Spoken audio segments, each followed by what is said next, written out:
बिस्मिल्लाहिर्रहमानिर्रहीम। अस्सलाम वालेकुम स्टूडेंट्स। क्लास 9 केमिस्ट्री की बुक है हमारी और आज चैप्टर नंबर 8 है हमारा केमिकल रिएक्टिविटी। ये लास्ट चैप्टर है हमारी बुक का और थैंक्स गॉड कि हम जो है हमने बुक जो है वो फिनिश करने के बिल्कुल करीब पहुंच गए हैं। और आपको भी जो है बहुत बहुत मुबारक हो भाई, आपका केमिस्ट्री का जो है एक बुक हमारी कंप्लीट होने जा रही है और आई होप कि आप सब ने बहुत अच्छी तरह से इसकी प्रैक्टिस भी की होगी और इंशाल्लाह जो है ये 8 चैप्टर भी बहुत जल्द कंप्लीट हो जाएगा हमारा। और फिर इंशाल्लाह जो है हम प्रैक्टिस सेशन शुरू करेंगे। चूँकि जनवरी स्टार्ट हो गया है, ज़्यादा से ज़्यादा 3 से 4 मंथ रह गए हैं, तो आप भी अपनी सजेशन मुझे ज़रूर दीजिएगा कि किस तरह का प्रैक्टिस सेशन किया जाए।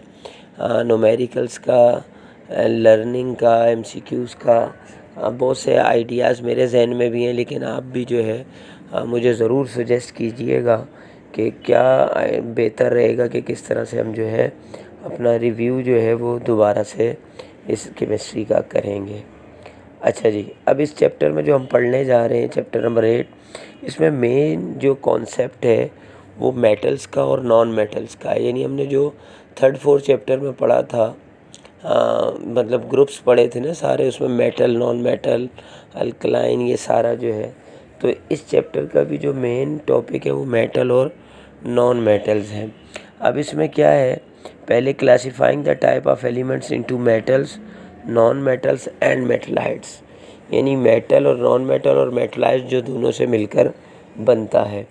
अच्छा, draw flow chart diagram of classification of metal, non metal and मेटलाइट्स। इसी तरह इनका फ्लो चार्ट डायग्राम बनाई जाएगी जिसमें क्लासिफिकेशन होगी इन तीनों चीज़ों की।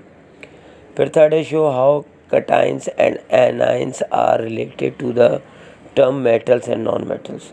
जो हमने कटाइंस और एनाइंस पढ़े थे, इस टर्म का जो है किस तरह से ताल्लुक़ है मेटल और नॉन मेटल के साथ। फिर हम identify elements as an alkali metal और एन अल्कलाइन अर्थ मेटल। तो हम अल्कली और अल्कलाइन अर्थ मेटल के जो है उनकी जो एलिमेंट्स हैं उनकी हम आइडेंटिफिकेशन भी जानेंगे इसमें। फिर analyse why alkali metals are not found in the free state in nature. फिर हम ये भी एनालाइज करेंगे कि जो अल्कली मेटल्स हैं वो फ्री स्टेट में, यानी हमारे जो इर्द गिर्द नेचर है, कुदरती माहौल जो है, इसमें वो क्यों नहीं पाए जाते। फिर explain the difference in ionisation energies of alkali and alkaline earth metal. फिर इसी तरह हम डिफरेंसेस पढ़ेंगे आयनाइजेशन एनर्जी का अल्कली और अल्कलाइन अर्थ में। उसके बाद नेक्स्ट है describe the position of sodium in periodic table, its simple properties and uses. फिर हम सोडियम का जो है हमें मालूम है, पीरियोडिक टेबल पढ़ चुके हैं, उसमें दोबारा से उसकी पोजीशन देखेंगे। फिर उसकी जो प्रॉपर्टीज़ और यूजेस हैं वो पढ़ेंगे। फिर है describe the position of calcium and magnesium in periodic table, their simple properties and uses. बिल्कुल सोडियम की तरह हम कैल्शियम और मैग्नीशियम को भी पीरियोडिक टेबल में देखेंगे और उनकी प्रॉपर्टीज़ और यूजेस के बारे में हम पढ़ेंगे। फिर है differentiate between soft and hard metals, iron and sodium. फिर हम जो है डिफरेंस पढ़ेंगे सॉफ्ट और हार्ड मेटल जैसे आयरन और सोडियम। उसके बाद है describe the inertness of noble metal. जो इनर्टनेस गैसेस हमने पढ़ी थी पहले भी, तो उसके बारे में भी हम ये यहाँ पर बताएंगे। फिर identify the commercial value silver, gold and platinum. फिर जो तिजारती तौर पर हम इस्तेमाल करते हैं सिल्वर, गोल्ड और प्लैटिनियम, उसकी आइडेंटिफिकेशन भी पढ़ेंगे। फिर compile some important reaction of halogens. तो ये जो हैलोजेंस के कुछ ख़ास रिएक्शन है उनके बारे में भी हम इसमें देखेंगे। Name some element which are found in uncombined state in nature. फिर कुछ ऐसे एलिमेंट्स के बारे में भी पढ़ेंगे जो हमारी नेचर में यहाँ मौजूद तो हैं लेकिन अनकम्बाइंड स्टेट के अंदर हैं। ठीक है, अच्छा जी, अब जो है हमारे जो मेन टॉपिक है इसमें वो हमारा एमसीक्यूज़ है और एमसीक्यूज़ आज हम करने जा रहे हैं। लेकिन एमसीक्यूज़ से पहले आपको मालूम है हम चैप्टर की समरी पढ़ते हैं और समरी में ही हमें बहुत सारे आंसर मिल जाते हैं। अब देखें पेज नंबर 181 पर metals have greater tendency to lose electron. जो मेटल्स के अंदर जो है ग्रेट टेंडेंसी होती है किस चीज़ की कि वो इलेक्ट्रॉन जो है वो लूज़ कर सकते हैं। Non metals have greater tendency to accept electron. अच्छा, जो नॉन मेटल होते हैं उनके अंदर किस चीज़ की ताकत पाई जाती है कि वो इलेक्ट्रॉन को एक्सेप्ट कर सके। ठीक है। थर्ड है oxides of metals are basic because they produce basic solution with water. Oxides of metal जो है वो बेसिक होते हैं क्योंकि वो प्रोड्यूस कर सकते हैं बेसिक सोल्यूशन जो है वो पानी के साथ मिलकर। Oxides of non metal are acidic. देखें, जो ऑक्साइड्स ऑफ मेटल था वो बेसिक थे, जबकि ऑक्साइड ऑफ नॉन मेटल जो है वो एसिडिक है because they form acidic solution. वो बेसिक सोल्यूशन बनाते थे, ये पानी के साथ मिलकर एसिडिक सोल्यूशन बनाते हैं। फिर है ionisation energy decreases and positivity increase down the group. देखें, जो आयनाइजेशन एनर्जी डिक्रीज़ होती है और जो इलेक्ट्रोपॉजिटिविटी है वो इंक्रीज़ होती है डाउन द ग्रुप, जैसे जैसे ग्रुप डाउन होता है। Group 1 A elements are called alkali metals. ठीक है, ये आपको मालूम होना चाहिए। Group 2 A elements are called alkaline earth metals. And third metals of group 1A 2A are powerful reducing agent. ये दोनों अल्कली मेटल्स और अल्कलाइन अर्थ मेटल्स ये दोनों जो है पावरफुल होते हैं रिड्यूसिंग एजेंट में। फिर है noble metal like platinum silver gold etcetera are difficult to oxidise. इसी तरह जो नोबल मेटल्स हैं प्लैटिनियम सिल्वर गोल्ड ये बहुत मुश्किल होते हैं ऑक्सीडाइज होने में। फिर 7A ग्रुप एलिमेंट्स और non metals and act as oxidising agent. जो 7A ग्रुप है वो हमारा क्या कहलाता है भाई, नॉन मेटल, और वो ऑक्सीडाइजिंग एजेंट का काम करता है। 7A group elements are non as halogens.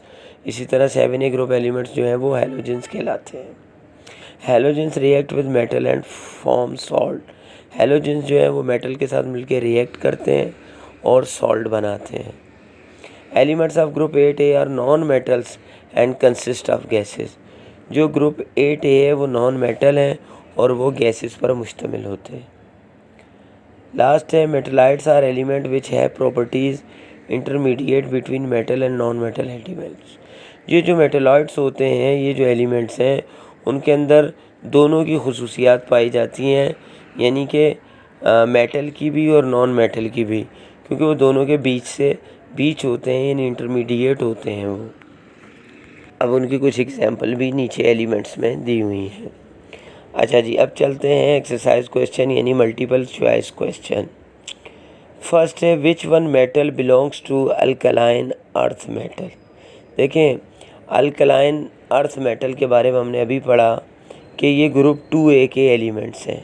जब आप ग्रुप 2 के एलिमेंट्स चैप्टर नंबर 3 या 4 था पीरियोडिक टेबल में, उसमें आप देखेंगे तो वहाँ आपको Ba बेरियम जो है ये आपको अल्कलाइन अर्थ मेटल में नज़र आएगा, ऑप्शन नंबर डी।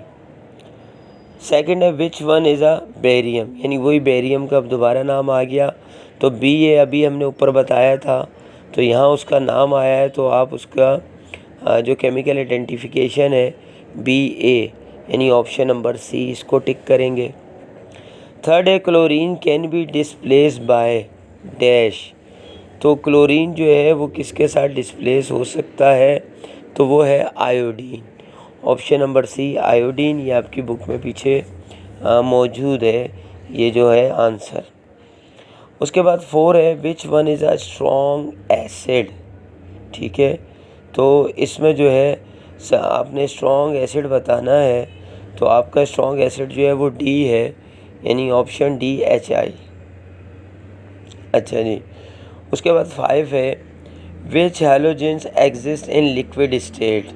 तो जो Br है हमारा, ये जो है लिक्विड स्टेट में हैलोजन में पाया जाता है। हैलोजेंस आपको मालूम है 7A ग्रुप है, उसमें जाके आप देखेंगे तो Br आपको मिलेगा। 6 है non metals of dash group are gases. तो हमने अभी ऊपर पढ़ा था कि 8A ग्रुप जो है वो नॉन मेटल भी है और कंसिस्ट ऑफ गैसेस भी है, यानी ऑप्शन नंबर सी। उसके बाद 7 है विच वन इज़ अ मेटलाइड, यहाँ जो ऑप्शन दिए गए हैं भाई ये गलत है।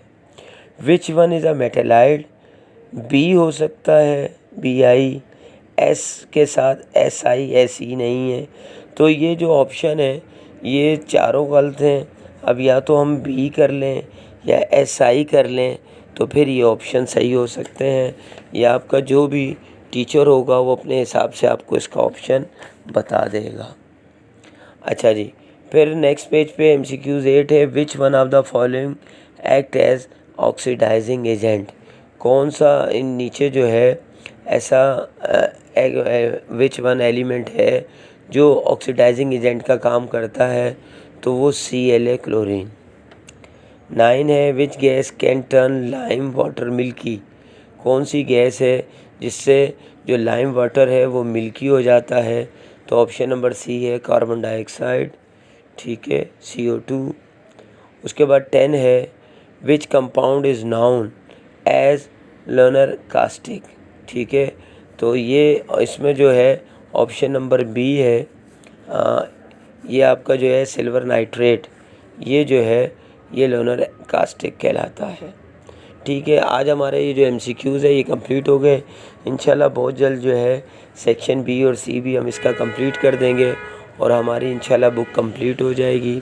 आई होप कि ये आपको समझ आ गया होगा। कोई चीज़ समझ में ना आई हो तो हम मुझसे कमेंट्स में रब्ता कर सकते हैं। इंशाल्लाह नेक्स्ट वीडियो में मिलेंगे।